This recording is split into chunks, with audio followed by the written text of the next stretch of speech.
Alright, some things that I've learned about 3D printing since I started 3D printing. So I just got this printer, and this is the first printer I've ever owned. This is the first time I've ever 3D printed anything. So, when I printed the first file, which was the owl, and the video where I assembled the printer, it printed fine because everything was kind of set up already. And then basically I ran into a couple problems.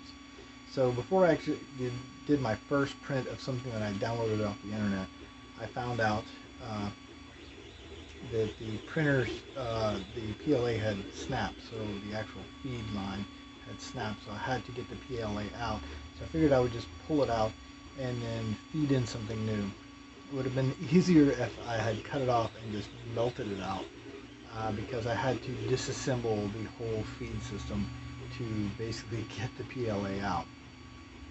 So after I reassembled everything, there is a screw on the back of the feeder that controls how much PLA moves through the system, and if it's moving too slow, then your stuff will actually end up being kind of blocky like this, and you'll have print errors where you can see, like right here at the top where there's kind of like a hole, and then right there at the top you can see where it's cracked. So this was the very first thing I printed.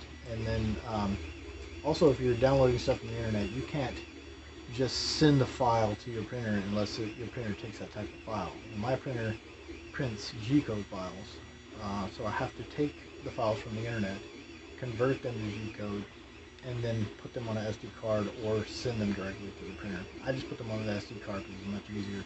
Put the SD card in and select it and print it. Now, in doing that, I made this a little bit smaller, so I actually squished this and didn't even realize it. And so when I printed it out, it's actually too small. This is a Google Home holder, and it's too small to hold the Google Home. Not only that, but it's all like kind of really thin because I switched the level, so I didn't want it to be as thick and use as much filament to fill in this thing because it's my first print. I knew it was going to be crappy, it might not work. Being smart enough to know to drop that down so that when it printed, I can figure out what was going on. Now, the cracking also is the fact that I'm not using enough filament, so it wasn't feeding enough to really make it nice. That was my first print, and that was like the first kind of fiasco I had with the printer. Got it working. Second print was basically a logo for my amplifier, which is the Vox logo. And it came out great. Looks good. I just got to paint it, and then I'm going to throw it on the amp. Probably put some glue on there and glue it to the amp. That'll be perfect. So in learning, which is what I'm doing, I ended up deciding, hey, I found this cool thing, which was this. It's a handle for a sports camera. And I was like, I want this handle. So I decided to print this. It basically prints as two pieces. And I printed the actual case also, which this is not the case that I printed, because it would be this color, because it's the color of the filament that I have.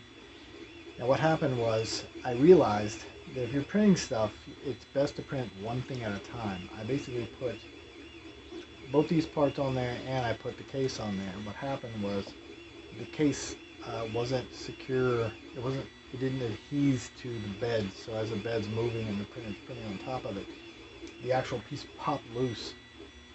Now I was laying down, I was fixing to go to sleep when this happened, and basically what I heard was a lot of racket, and what was happening was, this is as far as the part got printed, but on this one, what was happening, I kind of cut it off, but here it is.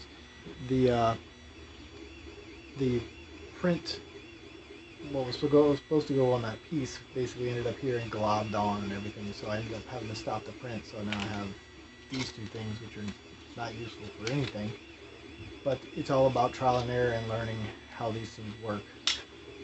I wanted this printer because I wanted to be able to print things and learn how the architecture works before I moved to something like polymer, because I would eventually like to be able to print some polymer parts and different things like that. So we'll get to that. But yeah, it's a learning curve. So printing different things. This actually came out really cool. So it says open source on one side, and then it says 3D printed on the other, and it's basically a holder. So I just put my case on there, and it works good. It's cool. It'd be cool to kind of carry around. So my next print thing, which is printing right now, are it's basically, I bought a large spool of filament, which is huge, and I got a really good price on it. Well, I wanted some other filament because this color, is just what they had.